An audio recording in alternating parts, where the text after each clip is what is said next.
First of all, to tell you a little bit about myself, so you know where I'm coming from, and that theoretically I kind of know a little bit of what I'm talking about, yes?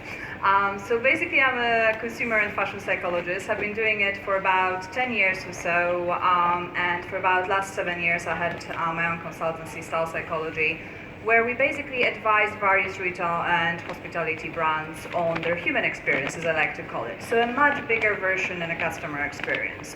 But we advise on anything from strategy through to marketing, to physical spaces design, to online design, to brand design, absolutely everything, up to service, everything that you basically do for customers, and how to optimize it with simply a little bit of knowledge of how this little thing works.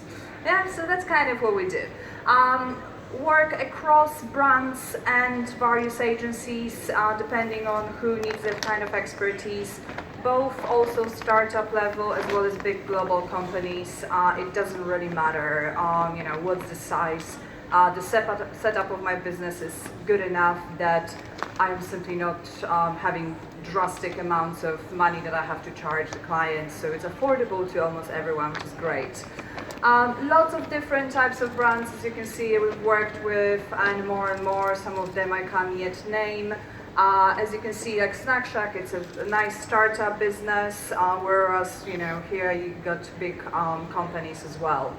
I do lecture at 3 different universities in London as well, guest lecturing, and I do speak at a lot of those kind of conferences. So that's just a little bit about me. Now, let's go to the actual subject.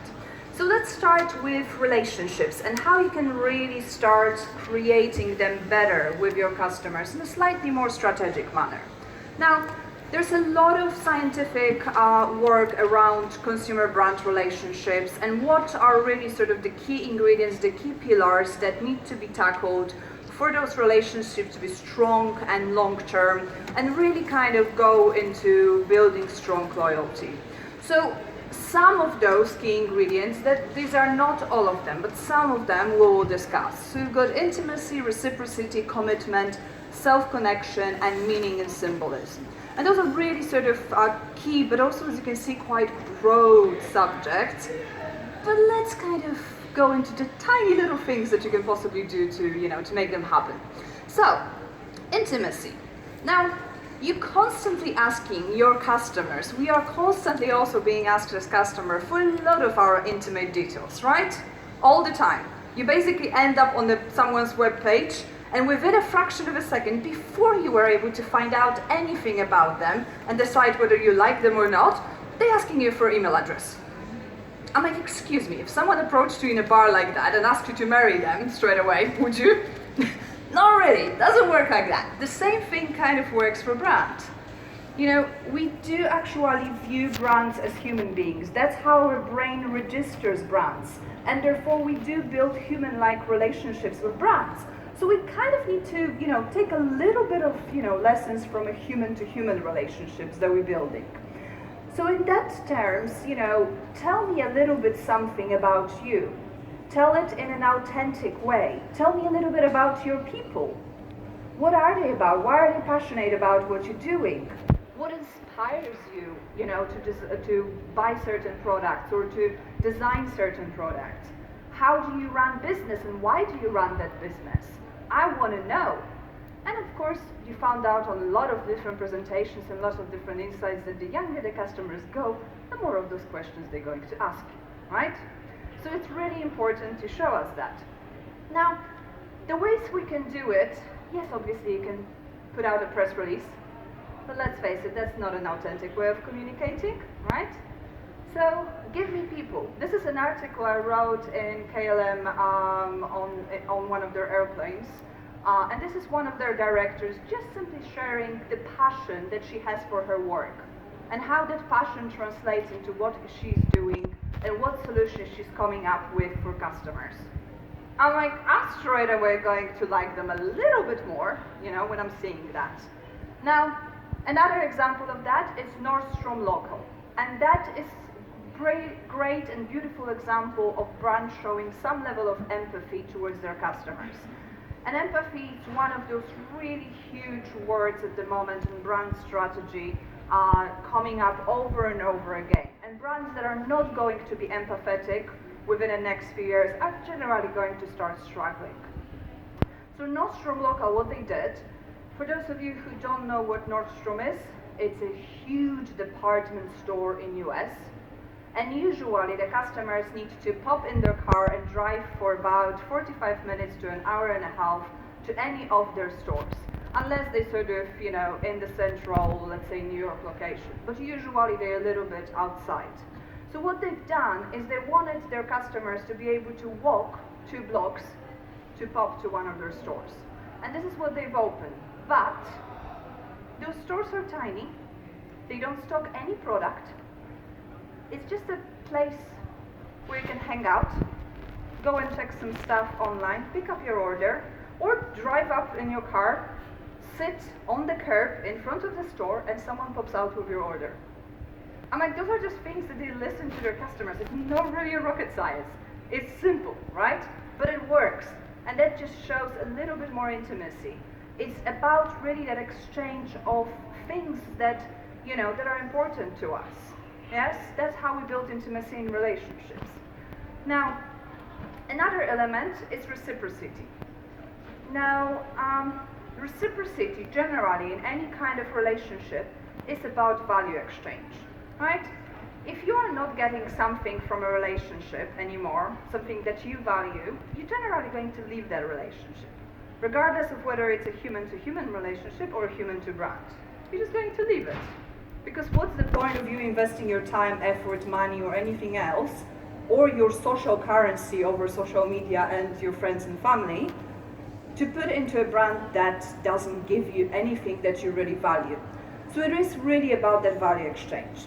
Now, the simplest ways of doing, sort of evoking that reciprocity in customers is by gifting them things. But those things need to happen before they invest anything into you. So it's not a gift with purchase, because you're asking them to commit to a relationship that they don't know what value is that relationship going to bring to them. No, you're first giving them something. Whether it's a free makeup lesson, whether it's a great event that is happening in your place where they can hear a story of a brand that you are selling. Whether it's a simple, gathering of community members, to get to know each other and feel less lonely. Or whether it's just simply having an amazing service with happy and smiley people, because we need a little bit more happiness in life, right? It's really not that difficult. What is going to then happen is we're obviously activating that obligation a little bit, the subconscious obligation that we need to give you back something. And that simply translates into buying, right? It's not really that difficult. Now, this is a gorgeous example from Napa Pidgeri. That's an Italian brand. They launched, I think, just over a year ago in London. And they initially did pop-ups, which then became a stable store. But the whole idea for them was really to sort of involve the local community of artists, makers, idealists, anyone that has anything to say around Shoreditch, that to really kind of bring them together and bring the people from, living and working in that circumstances. So their store wasn't really about the product. Yeah, there are some products, but as you can see, the majority of the space is really taken by the aspect of sit down and listen to the events, have fun a little bit, and it's also some quite moldable, so they can change it up a little bit for events. This is just, it's a simple thing to do. It's not really difficult. Now, the next level is we've got commitment. Generally, if you ask a customer to invest something, and if they do invest something, and I'm not talking money, I'm talking other resources, whether that's time, whether that's social currency, for example, so it's a positive word of mouth that they're sharing with their friends or family or through the social media, whether it's perhaps their skills and abilities that they need to invest to be able to interact with your brand, they are much more likely going to stay in that relationship, so they actually see the return on an investment. It's simple, right? So what's happening is that if they do actually invest something, they become more engaged with your brand, that engagement is more sort of rooted in a lot of sort of positive emotions, they're also going to have a positively altered perception of your brand. And what it simply means is that if you do mess up, they're going to be much more likely to forgive you and give you a little bit more chances because they still want to see that return on investment. Yeah, it's not really difficult. Now, what another thing is going to happen is they're going to start to feel that sort of sense of ownership over the brand. So they're going to feel like they own part of the brand, and therefore they're going to be much more likely to spread positive messages across their social network about your brand, because it's part of them, right? They are part of the brand. That's kind of what they're going to feel. Now, a couple of examples. So Foot Locker, but those are just one of the examples. A lot of sportswear brands are doing sort of a version of a sort of scavenger hunts. Whether they're sportswear or outdoors, those are the most typical ones, where you're basically doing a little bit of a sort of game where you need to find clues and figure out how to actually get to the location that it's only revealed to those that went for the whole game and passed all of the tests, basically. And those are the only customers that can buy a limited collection products, right? So for a small store somewhere in the middle of nowhere, it's probably not the best thing. But if you're a little bit bigger, or if you want to engage a community, or if you want to engage kids from the school nearby, it's a little bit more fun thing to do, right? Now, another little bit more simple thing, it's about co-creation. So Make.com is a really good example. They're not only asking customers to vote for which products should be sold, but they're actually trying to make sure that those customers that really love and cherish Made.com, those true ambassadors, become the designers for Made.com as well. And they're not the only brands that are doing it. There's more and more of that kind of co-creation happening over and over again. And there's going to be more of that necessary because we're really kind of becoming more and more engaged with the brands. The brands are not just anymore for buying something because we need it. That things need to really have a strong meaning for us. Now, so let's go to something called self-connection. You generally use anything that you wear, buy, eat, drink, places you spend time in, and so on, as an expression of your identity to the external world, right? So those brands need to represent what you are about, need to represent your values. If they don't, they are not important to you, because there's not connection with yourself, with your identity, right? So we need to show customers how are we going to actually represent their identity. Whether it's specific brands that, and we're showcasing really their personality characteristics or special lifestyle, whether it's we're celebrating their makers and their designers and their lifestyle and what is that they believe in, what it's important to them as well. All of those things are information that we are looking for. That is also an information that will add a lot of meaning to the product, which we'll go to next. Now, one of those really simple ways, this is like the kindergarten version of doing it, is saying that I am a brand. This is simple, but it works for JD. Now, what JD did with that is that they also spread it into a campaign where they're hunting for talent in various sort of creative fields, whether that's dance, music, art, or anything like that. And then they're sort of helping those people to really kind of grow in their fields and giving them a platform to do that. So this is sort of a nice way of giving back as well and involving loyal customers. Now, meaning and symbolism, as I said.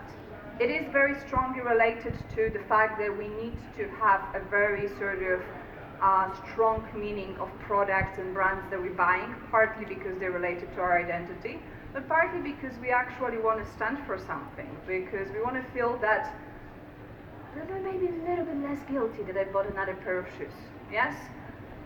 So how about I bought a pair of shoes that also give shoes to, poor children? Oh, and by the way, if I'm already in the store, I'm also going to buy a cup of coffee, and that cup of coffee also going to give a cup of water to people that don't have the water, in the world, or at least a clean water. And now, on top of that, Tom's Shoes is actually also standing against domestic violence. So I'm buying a pair of shoes and I'm achieving all of that in one thing. That's brilliant. I'm certainly going to buy it more and more, right? So those are the kind of things that will add some meaning. Now, meaning comes really from truly understanding what are the values, what are the needs that you're truly fulfilling as a brand. Please remember, if you forget anything else from my talk, you are not selling products or even services. You are not even selling brands. You are selling a fulfillment of those basic needs. The meaning, the symbolism, the story behind the brand, the design of the brand is only fulfilling that.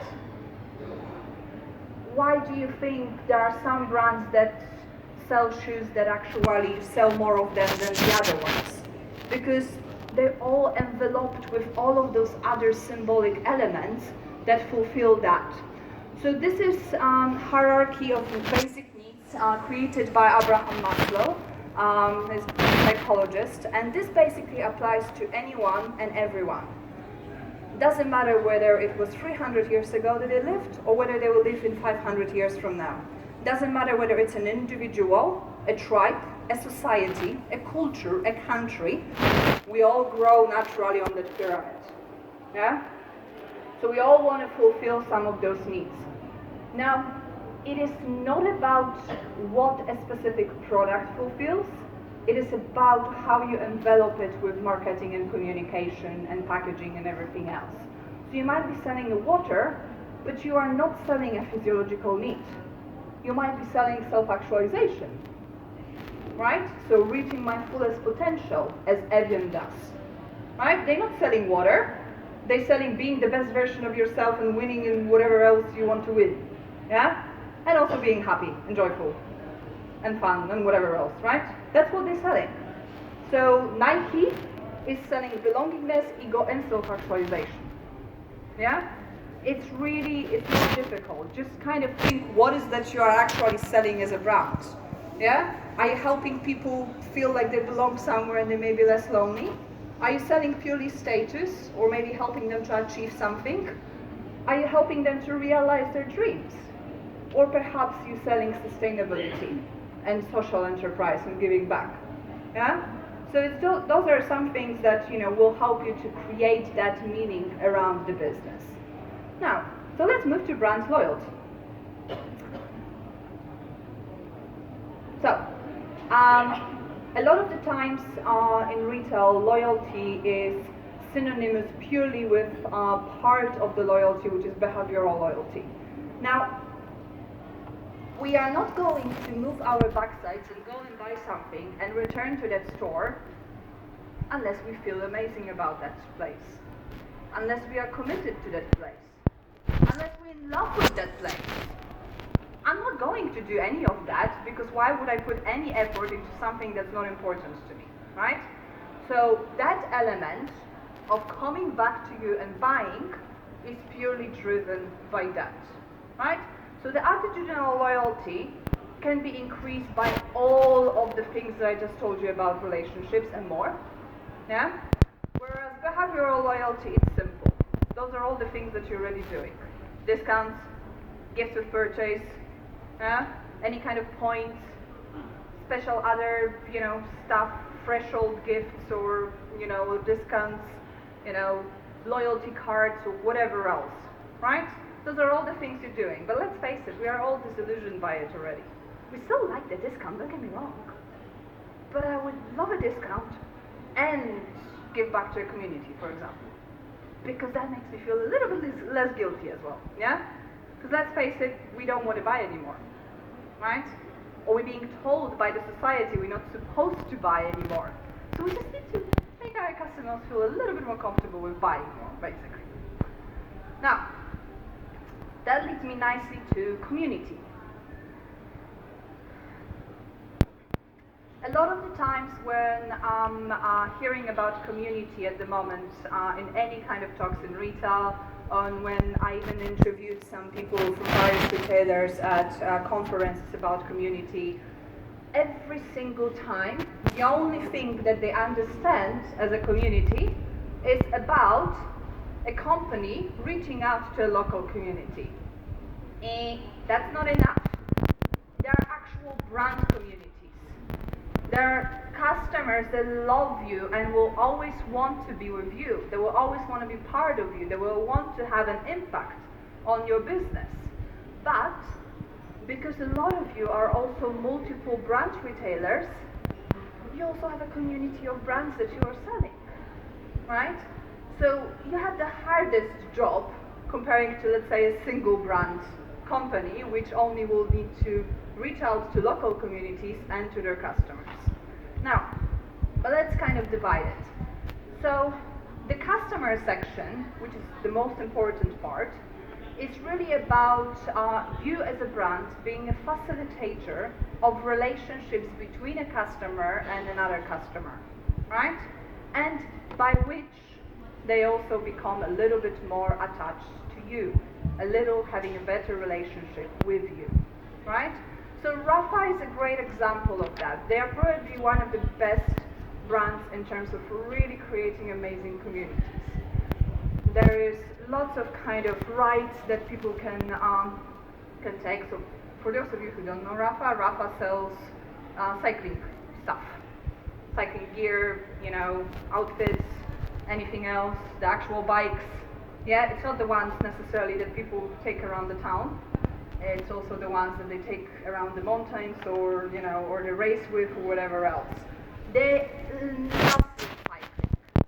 It's their way of lifestyle. It's almost their religion, But the whole idea is not about selling stuff for them, but it's really first and foremost, they are a community.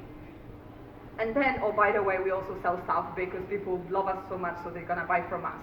And also, we know what we're talking about because, we keep sharing, and our customers are sharing amongst each other because they have special forums, and there's a special app, and there are special organized rides all over the world. So even if you're traveling, you can go and find Rafa rides. And then, oh, by the way, we don't have stores. We have clubs with cafe where you can pop over, and if there are any kind of competitions, cycling competitions, everyone just pops over there and watches and screams and whatever else. Right? That's Rafa for you. Oh, and by the way, we also sell stuff. Yeah? So it's not we sell stuff first, oh, and by the way, we're also a community. Nope. Flip it upside down. That's literally what they do. Now, obviously, to connect with the brands, it's either going to happen as a, by the way, thing, as a side effect of the fact that you're facilitating great relationships with other people that love similar sport or similar activity or believe in similar things. Or, like for example, Make.com was doing, is by enhancing a co-creation, is by really recognizing the love, the intimacy, the commitment that the customers have to their brand, and by allowing them to become part of it and to really have some kind of say over how you are running your brand. Because you remember I told you that once you really like the brand and you have a great relationship with it, you start to feel like you own it.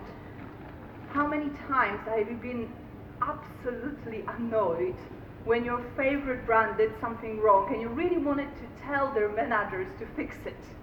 How many times? A few? Because I do it almost every single day, I'm just like, there's so much more you can do. Like, this is not right, you should be kind of, doing it a little bit better. And when we're really passionate and committed customers, we want to say something to the brand managers, but we don't have an access. So we just slam them on social media. But perhaps there's a better way of venting our issues, and perhaps we can actually create something out of it. So Lego does exactly the same thing. There's a whole sort of website where people give ideas for Lego, setups and creations, and then if they actually do win, they're getting sold and then they're getting percentage out of it. And there are millions of those ideas over and over at the moment. Now, obviously reaching out to local community is really important because you're really sort of building a brand awareness, getting to know the people that live nearby your environment when you via your stores or in the sort of locations where you tend to sell online and deliver. But more importantly, it's not only sort of reaching out to local customers and let's say being that kind of gathering hub spot for them, but also collaborating with other businesses, making sure you help each other and strengthen, let's say, the high street you are on. But it's also collaborating with other local institutions, even the dreaded councils and local governments, but also things like schools and charities. Why not? Why not? It's an amazing way of reaching out. And let's say you go to school and a child can work at your store for a Saturday afternoon, and they learn something amazing. They come inspired to their parents, and their parents love you, and they come back to you. It all comes back. It's all about reciprocity, right? But obviously, the biggest amount of it is not only that we help each other and that we build better humanity because of that, but that it simply does raise a brand awareness across the community you are in. Now, last but not least, we also, if you have various brands that you are stocking, we also have the community of brands. And this is something that hasn't been really that strong, but there's more and more of those concepts popping out. So you are not anymore just a retailer that stocks brands, but you are actually a builder of them, a facilitator, a helper, someone that facilitates collaborations between those brands, that gives them feedback on that perhaps gives them an insight that they wouldn't otherwise have directly from your customers, and so on and so on. Great example of that is Perfumerie in New York City. It was actually set up as well by a retail psychologist, and she's also a perfume expert and a scent expert. And she's been basically kind of annoyed at the fact that a lot of great sort of small startup brands related to scent and also food don't really have the knowledge that they need to have to create amazing brands, amazing products. They also don't have a space where they can showcase their products in a physical environment. And let's face it, things like perfume or food or any other kind of very sort of sensory product are necessary to experience in physical setting. So she created a store / a club for where the brands are being invited to showcase for 3 months, but also they can co-work in the club. They can set out events for their customers to talk about their brands or other issues. They can create collaborations, but they're also being given a lot of data insight from the customers. They're also being given lots of advice in terms of how to optimize their brands, and so on and so on. So there's this, and those concepts are just starting to happen over the last few years, but there's more and more of them that's going to pop out. So there's basically those, it's like a pop-up, but it's not a pop-up where you have one single brand. It's a pop-up where an owner of the place curates a lot of those things and set out a very unique experience over what is that they're curating. And you don't have exactly the same product over and over again and exactly the same brands, but you do have a signature experience that's related to your brand, yet you're still supporting and facilitating collaborations between the brands. So this is a much bigger understanding of community. It's not just really about, being nice to your customers and popping out an event. It really kind of stems from slightly setting out a different strategy. And as we did say, customers at the moment, they want a little bit more from the brands. And that community aspect is something that is just starting to be talked about in retail, but there is still a lot of great examples already happening, and it's going to become more and more important. Thank you very much. If you have any questions,